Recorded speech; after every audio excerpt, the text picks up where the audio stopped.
안녕하세요. 50년 넘게 내과 의사로 살아온 김종호입니다. 올해로 82살이 되었고요. 지금도 이렇게 건강하게 아침을 맞이할 수 있는 건 오랫동안 지켜온 한 가지 습관 덕분입니다. 바로 매일 걷기입니다. 오늘 아침도 6시에 일어나 창밖을 바라보았습니다. 가을 하늘이 참 맑더군요. 이런 날은 괜히 마음이 먼저 움직입니다. 조용히 운동화를 꺼내 신었지요. 아내는 아직 꿈나라에 있었고 저는 익숙한 발걸음으로 뒷산 산책길로 향했습니다. 우리 동네 산책길은 벌써 50년 넘게 제 아침을 열어준 곳입니다. 예전엔 휘청거리며 걸었던 길이 이제는 제 몸과 마음이 가장 편안해지는 공간이 되었어요. 숨소리, 발소리, 바람소리. 그 속에서 저는 저를 다시 만납니다. 걷는다는 건 제게 단순한 운동이 아니라 하루를 시작하는 인사이자 나를 살피는 중요한 시간입니다. 오늘 진료실에선 박영수 할아버지를 만났습니다.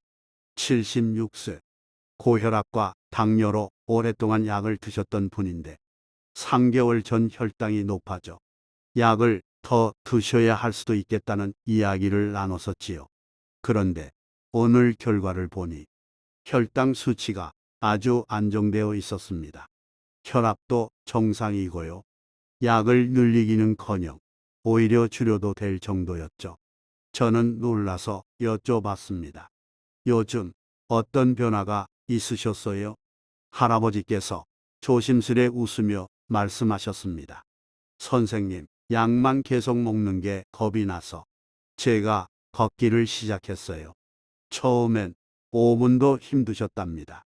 숨이 차고 다리가 아프고 심지어 걷고 나면 그날은 기운이 다 빠질 정도였대요. 하지만 포기하지 않고 조금씩 하루하루 시간을 늘려가셨다고 합니다. 지금은 매일 아침 30분씩 걷는 게 자연스러운 하루의 시작이 되었다고 하시더군요. 그 말씀을 듣고 참 반가웠습니다. 저는 이렇게 여쭤봤어요. 어르신, 걷고 나서 뭐가 제일 달라지셨나요? 할아버지께선 빙그레 웃으며 이렇게 말씀하셨습니다. 아침에 눈을 뜨는 게 기다려져요. 몸이 덜 무겁고 밤엔 잠도 더 잘 오고요. 손주들이 할아버지 젊어졌다고 놀립니다.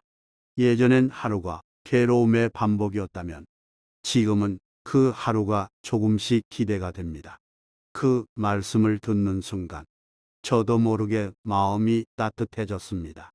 의사로 살아온 50년 수많은 약을 처방했지만 가장 빠르게 효과를 본 약은 걷기였다는 걸 다시 한번 느낀 순간이었습니다.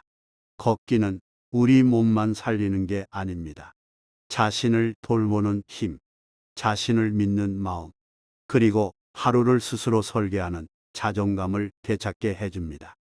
약은 필요할 때 드셔야 하지만 그보다 더 중요한 건 나를 살리는 방향으로 몸을 움직이는 일입니다. 혹시 지금 이 영상을 보고 계신 분들 중에도 걷기를 망설이고 계신 분이 있다면 이야기 하나만 꼭 기억해 주셨으면 좋겠습니다. 할아버지처럼 5분으로 시작한 걸음이 3개월 만에 삶 전체를 바꾸었습니다. 오늘은 5분, 내일은 6분, 천천히 늘려가면 됩니다. 그 걸음 하나하나가 여러분의 몸과 마음을 다시 일으켜 세워줄 겁니다. 박영수 할아버지 이야기를 전해드린 이후 생각나는 또 한 분이 있었습니다. 72세 김순자 할머니. 무릎 관절염으로 오랫동안 고생하신 분이었지요. 처음 제 진료실을 찾으셨을 때 조심스레 이렇게 물으셨습니다. 선생님, 무릎이 아픈데도 걸어야 할까요? 그 한마디에 담긴 두려움을 저는 느낄 수 있었습니다. 움직이기만 해도 무릎이 욱신거리니 걷는다는 것 자체가 겁이 나는 일이었을 겁니다. 저는 이렇게 말씀드렸습니다. 할머니, 걷는다고 무릎이 망가지진 않습니다. 오히려 제대로 걸으면 무릎이 좋아질 수도 있어요. 조금씩 아주 천천히 시작해 보세요. 그 후로 한 달쯤 지났을까요? 할머니가 다시 병원에 오셨는데 표정이 예전보다 훨씬 밝아 보였습니다. 선생님 말씀하신 대로 시작해 봤어요.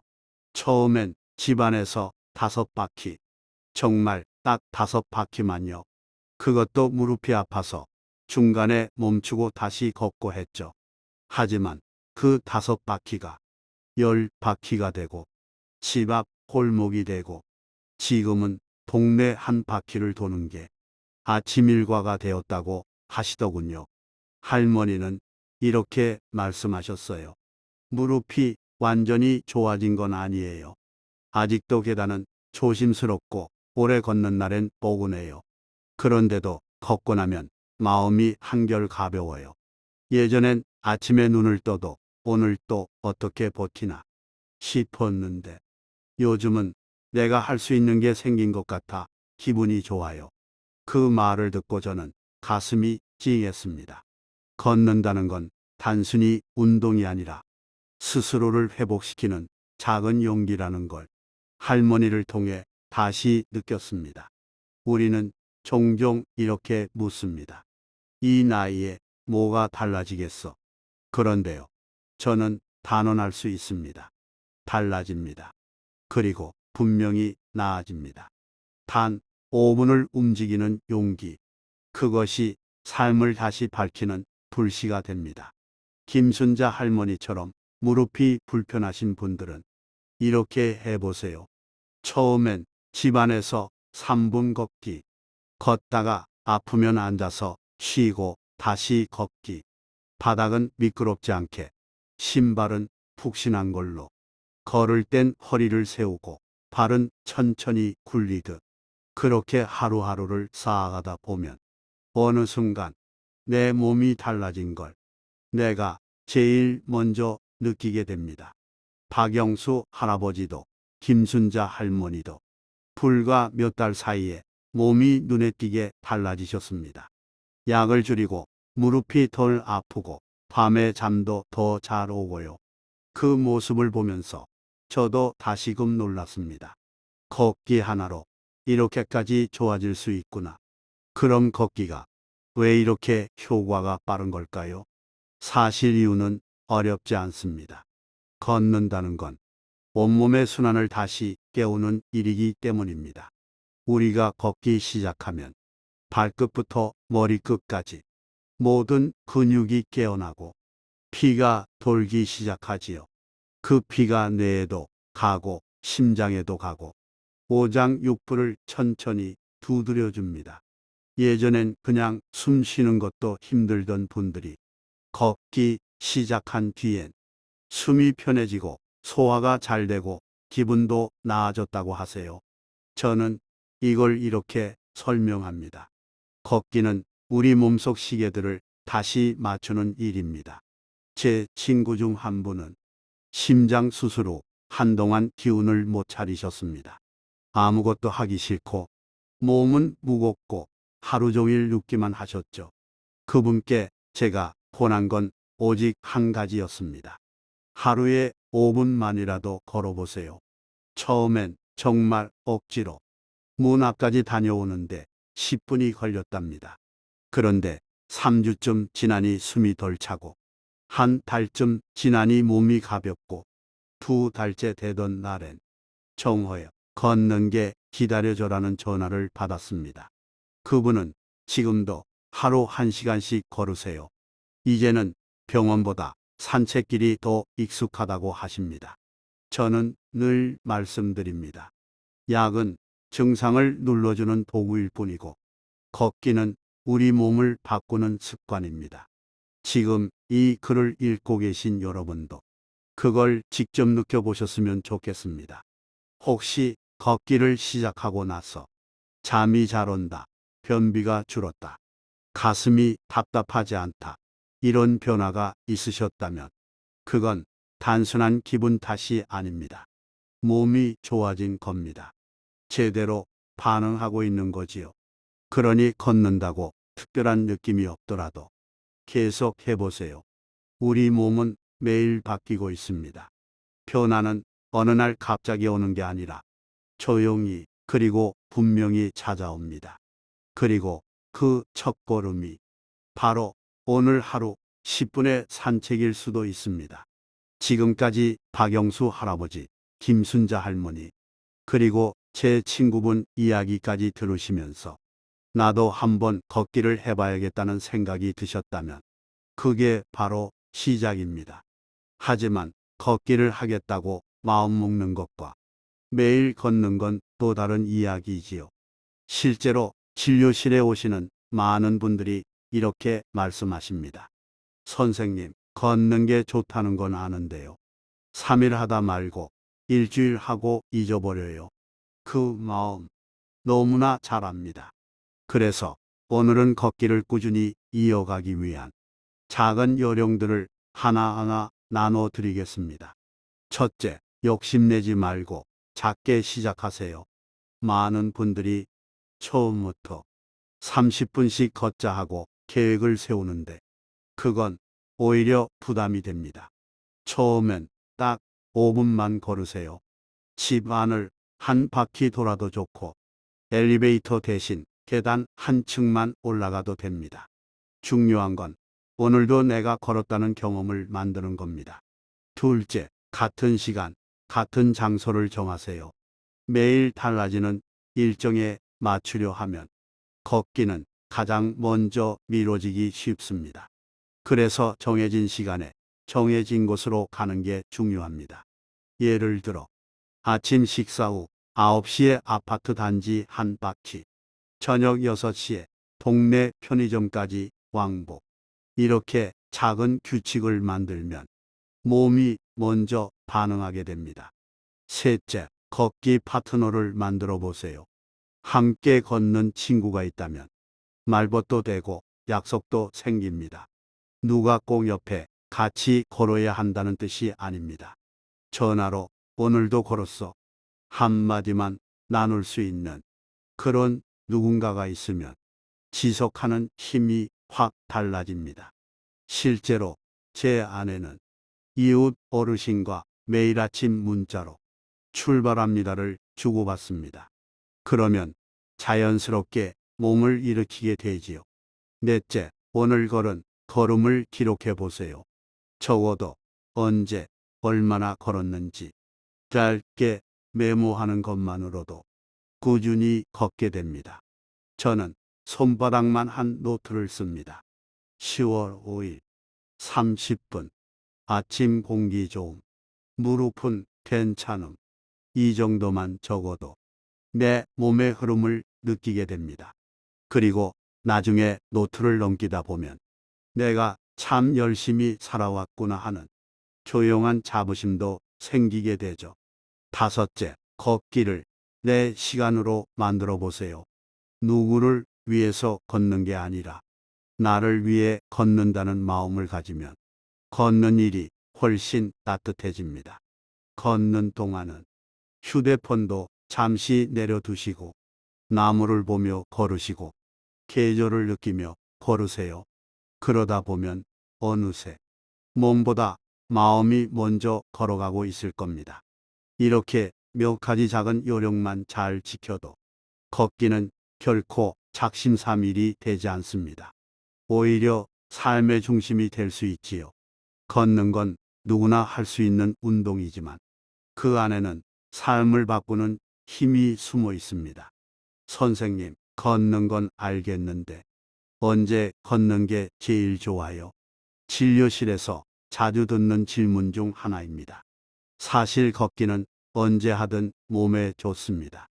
하지만 시간대별로 얻을 수 있는 효과가 조금씩 다르기 때문에 내 몸에 맞는 시간대를 찾는 게 가장 중요하지요.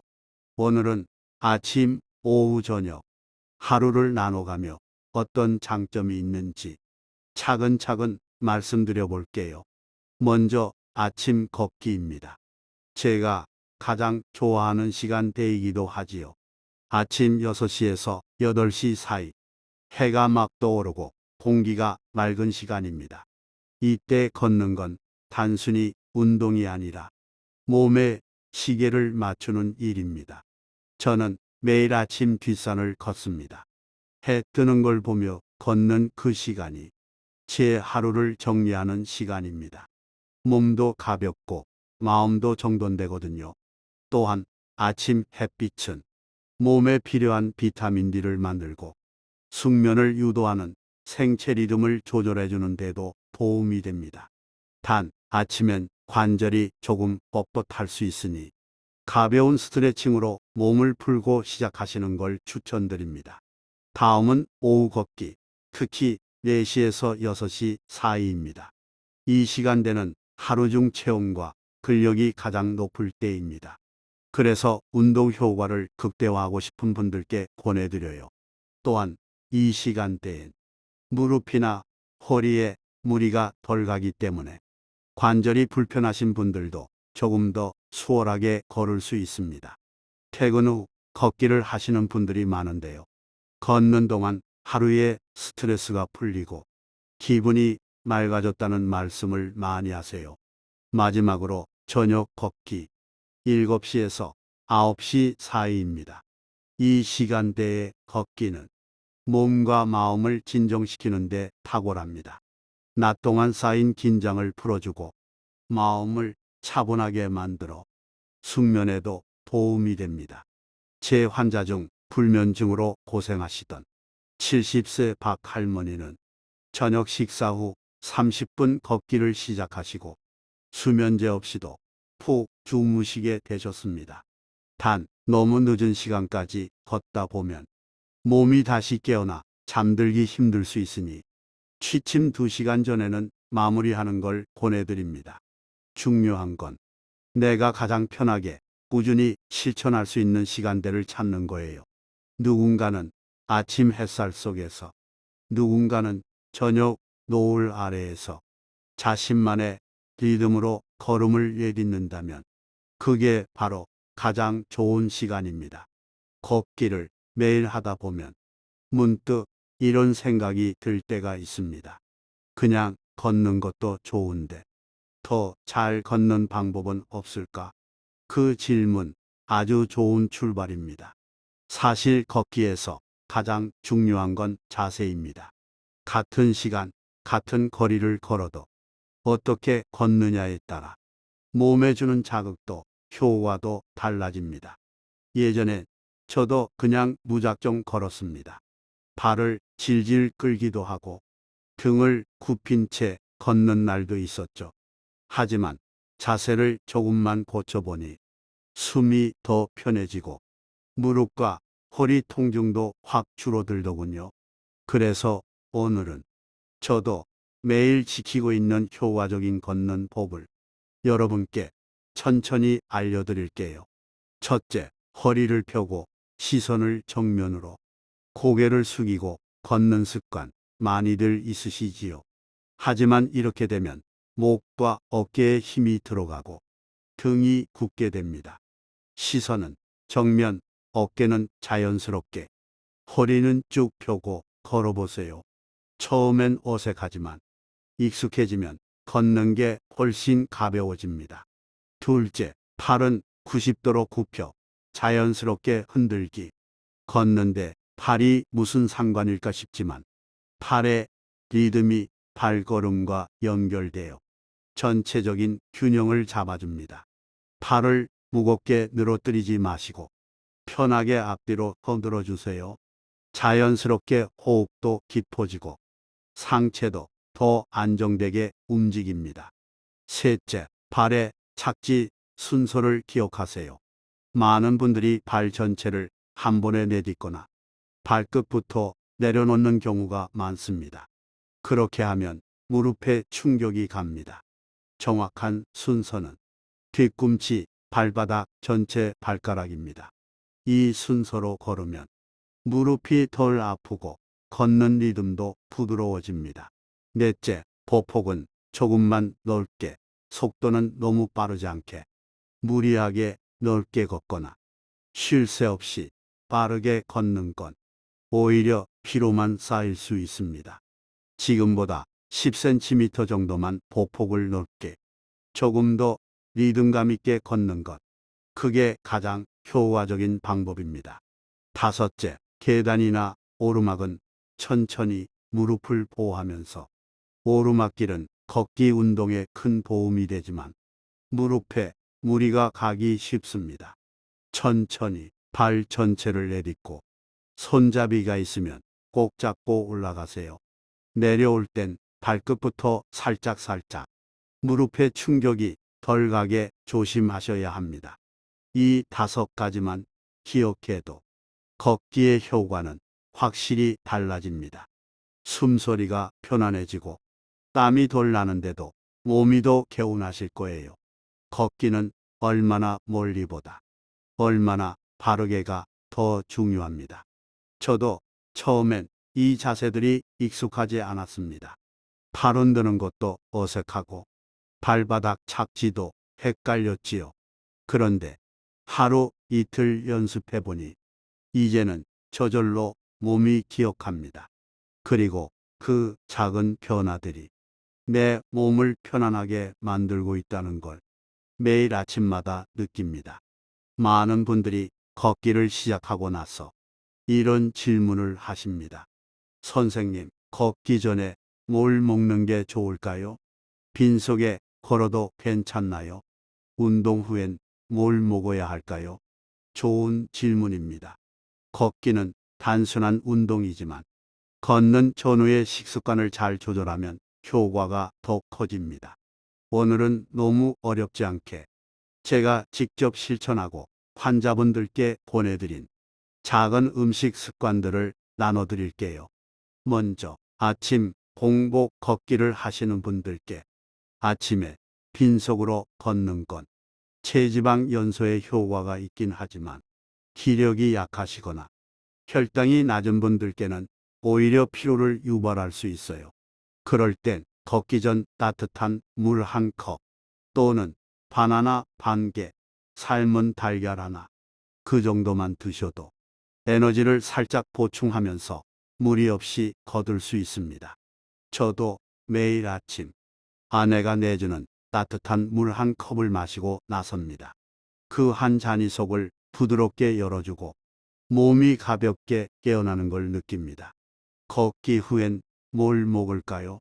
운동 직후에는 너무 기름진 음식보다는 속이 편안한 음식, 그리고 수분 보충이 중요합니다. 예를 들어 따뜻한 미역국 한 그릇, 현미밥에 김 한 장, 또는 고구마 반 개, 이런 음식들이 좋습니다. 특히 걷기 후엔 몸이 물을 많이 잃기 때문에 따뜻한 보리차, 구수한 둥글레차, 미지근한 물을 자주 마셔주세요. 찬물보다는 속을 따뜻하게 해주는 음료가 좋습니다. 그리고 혈당이 걱정되시는 분들께는 걷기 후 키위나 토마토 한 조각 정도가 좋습니다. 자극이 적고 혈당을 천천히 올려주기 때문에 몸에 부담이 없습니다. 한 환자분은 걷기 후 그릭 요거트에 아몬드 몇 알을 섞어 드셨는데 그게 간편하면서도 든든하다고 하셨습니다. 반대로 걷기 전후에 피해야 할 음식도 있습니다. 과자나 단 음료, 찬 음식, 기름에 튀긴 음식, 이런 것들은 오히려 위장을 자극하거나 혈압과 혈당을 갑자기 올릴 수 있으니 조금 피하시는 게 좋겠습니다. 한 가지 더 말씀드리고 싶은 건 걷기 자체가 식욕을 조절해주는 효과가 있다는 점입니다. 많이 걷다 보면 몸이 자연스럽게 담백한 음식을 찾게 됩니다. 달고 자극적인 것보다는 국 한 그릇, 채소 반찬, 따뜻한 밥 한 공기, 그런 음식들이 더 맛있게 느껴지지요. 걷는 습관과 음식 습관은 따로 떨어진 게 아닙니다. 함께 바뀌는 것입니다. 걷기라는 단순한 한 가지 주제를 가지고 이렇게 많은 이야기를 나눌 수 있었다는 것, 그리고 그 안에서 누군가의 삶이 바뀌었다는 것, 그게 저는 참 기쁘고 감사합니다. 76세 박영수 할아버지. 걷기를 시작한 지 3개월 만에 약을 줄이고 잠을 잘 자게 되었다고 하셨지요. 손주들이 할아버지 젊어졌다고 놀릴 정도로요. 72세 김순자 할머니. 무릎이 아파서 걷기를 망설이셨지만 집안에서 5바퀴부터 시작하셔서 지금은 동네 한 바퀴를 도는 분이 되셨습니다. 몸보다 마음이 가벼워졌다는 그 말씀이 지금도 제 기억에 남아 있습니다. 심장 수술을 하셨던 제 친구도 처음엔 문 앞을 나서기도 힘들었지만 지금은 하루 1시간씩 걸으며 스스로를 회복해 나가고 계십니다. 그리고 올해 82살인 김종호도 아직 매일 걷고 있습니다. 해가 뜨기 전 그 고요한 길을 걸으며 지난 날들을 돌아보고 앞으로 걸어갈 하루를 준비합니다. 젊었을 땐 뛰기도 했고 달리기도 했지만 이 나이에 가장 귀한 건 천천히 걷는 걸음 하나하나입니다. 걷는 건 결코 빠른 변화는 아닙니다. 하지만 꾸준히 걷다 보면 어느 날 문득 내가 변했구나 하고 느끼게 되는 날이 옵니다. 숨이 편안해지고 무릎이 덜 아프고 밥맛이 돌아오고 마음이 덜 불안해지고 그 모든 변화는 아주 조용하게 그리고 분명하게 찾아옵니다. 걷기에는 특별한 기술도 비싼 장비도 필요 없습니다. 오직 오늘도 한 걸음 그리고 내일도 한 걸음 그 마음만 있으면 됩니다.